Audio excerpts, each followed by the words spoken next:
All is quiet now, but this Memorial Day weekend is not looking as nice. We're tracking potential severe weather moving into Kentuckiana. And thanks for joining us on the night team. I'm Connie Leonard in for Doug tonight. We are getting you right to your weather first with meteorologist Alden German.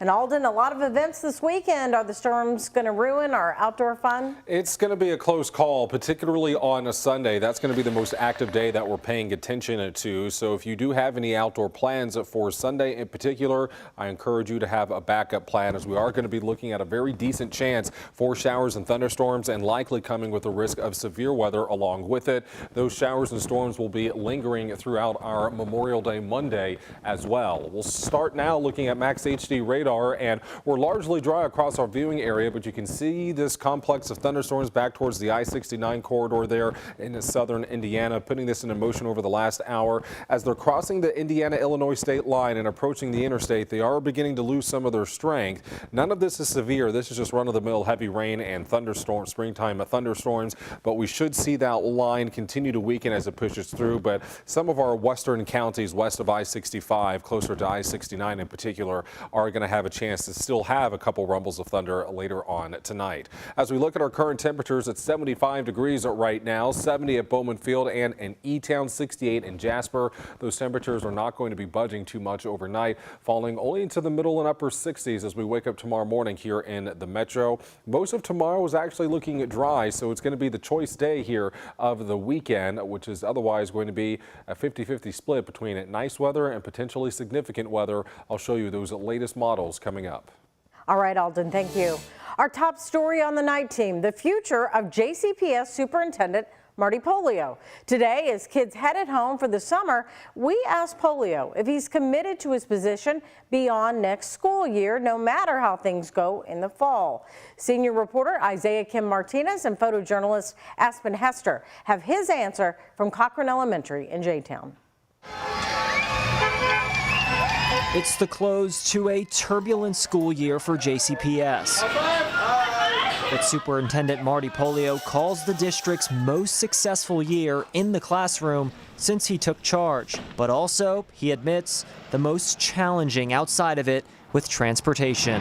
The biggest challenge and the hardest decisions to make as superintendent when you feel that there really is not a great answer to a problem or a clear solution that's going to help everyone. I asked Pollio if he guarantees families that the start of next school year will be smoother. I can commit to next year's first day being better than this. If it's not, then we'll have somebody else up here. So, it will be better. No one has to tell the superintendent what's riding on the performances of buses and the district itself this fall. Some community leaders have called for his resignation. Are you committed to this job beyond next year, no matter what happens? I can't comment on that. I don't know right now what my future holds. While kids are done for the summer, the work for school district leaders very much continues into the summer. Superintendent Marty Pollio saying they hope to have next year's bus routes completed by the end of June. We're told JCPS will have more bus drivers than routes come August, something Pollio notes was not the case last year, contributing to major delays. The district is making changes in the wake of that blistering audit report published back in March. According to a JCPS spokesperson, they've installed camera systems for nearly all 725 buses to improve communication, and they're adding GPS-equipped tablets too. But knowing staffing remains a major issue, I asked about that proposed partnership between the district and TARC, Louisville's public transportation service, to bring laid-off TARC drivers over to drive students. It's difficult negotiations. We're still hoping that happens. When you have 4 entities involved in any type of negotiations, that makes it a little more challenging. But we feel we've made progress and hope to have an announcement soon. Until then, it's full steam ahead on recruiting, with another JCPS bus driver hiring blitz set for June 1st. Isaiah Kim Martinez, WHAS11 Night Team, on your side. Also, a note for JCPS parents. Look out for an email from the district asking you for your address and how your kids will be getting to and from school this fall. They say this is vital information to have before they can finalize transportation schedules. And for more information about that new transportation plan, as well as schedule changes for start times, you can head to our website, WHAS11.com.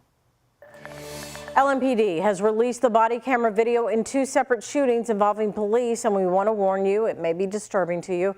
One focused on the shooting of a 17-year-old homicide suspect. On May 14th, LMPD officers were patrolling near 3rd and Kenton Streets when they spotted the teen they believed was involved in the deadly shooting of David Martinez. Martinez's body was found Mother's Day weekend on Crittenden Drive near the railroad tracks. Police say the teen, who was armed with a gun, ran from the officers before he was tackled to the ground. Drop the gun or you're going to get shot. The gun, bro. And the video shows 3 LMPD officers holding down the teen. The gun is tucked between his legs. At one point, the gun goes off, leading Detective Benjamin Derby to return fire, hitting the teen in the head. He died at the hospital 8 days later. Speaking on behalf of the officers, Deputy Chief Steve Healy argued non-lethal force would have been ineffective in this situation. To get the taser to really be effective, you want to have it spread. Would the taser have been effective? I don't know. But we're dealing with an individual with a gun that is refusing to put it down. He's a homicide suspect. Had these officers relinquished control of the suspect, there was a very good likelihood there could have been injuries to officers or citizens on this busy street. Now, we asked the department why they suspected the teen in the murder of Martinez, but they wouldn't talk about the specifics of the investigation. We also asked if the gun may have gone off by mistake, considering the struggle on the ground, but the department didn't want to speculate. Their own internal review of the shooting is ongoing. Louisville Metro Police also released video of a police shooting that happened on May 10th in PRP. It was the second time officers had responded to that home on Crawford Avenue that day. The first was for a medical run. And again, we want to warn you, this video could be hard to watch. Police say officers responded to the home for a second time that night after receiving a call about a theft. The caller also told dispatchers the man was armed with a knife. And in the video, you can hear officers on the scene repeatedly tell the man, identified as Nicholas Pierce, to drop that knife. When he runs toward them with his dog, they deployed their tasers. The video then shows Pierce get back up again and approach the officers. Now, we've frozen the video at this point when 3 officers fire their weapon, hitting Pierce. After he was shot, the video shows Pierce holding on to the knife for nearly 2 minutes before officers are able to get close enough to provide medical attention. You have to look at, there was an individual coming at them with a military-grade knife in an attack formation. It showed how quick that reactionary gap was that he closed. There was a that was a justified deadly force encounter. Less lethal was there as the option, and we saw how that affected him. Pierce died at the hospital later that weekend. The 3 officers who fired their weapons were placed on administrative leave, which is department policy. Harrison County Police have arrested a suspect in what they called an ambush killing outside the Caesars Southern Indiana Hotel and Casino. Antoine Proctor is charged with murder along with robbery, criminal mischief, and recklessness with a firearm for the shooting on March 17th. According to court documents, as Lil Don Williams was leaving Caesars Casino, 2 people in a car approached him and shot him. Police say the suspects had waited several hours for Williams to leave the casino. Police say witnesses, traffic cameras, and cell phone data helped identify Proctor as one of the men in the car. Right now, Proctor is in the Harrison County Jail being held without bond. He's expected in court June 19th. Police are still looking for the second suspect. And we're learning new details about a shooting on Outer Loop that was initially reported as a road rage incident. Well, according to court documents, Jason Calhoun was shot as he was attempting to carjack someone whose car broke down. Officers say around 7:30 yesterday morning, the victim's car broke down on I-65 near the Outer Loop exit. Now, that man left and returned in a different car. That's when police say Calhoun approached the victim. The victim told police that Calhoun opened his door and demanded he get out. The victim told Calhoun he had a gun in the car and grabbed it. Calhoun allegedly started fighting with the victim when officers say that's when the victim shot Calhoun. But Calhoun was still able to jump back in the car and drive off, eventually crashing into a semi. Calhoun is charged with attempted murder, strangulation, and robbery.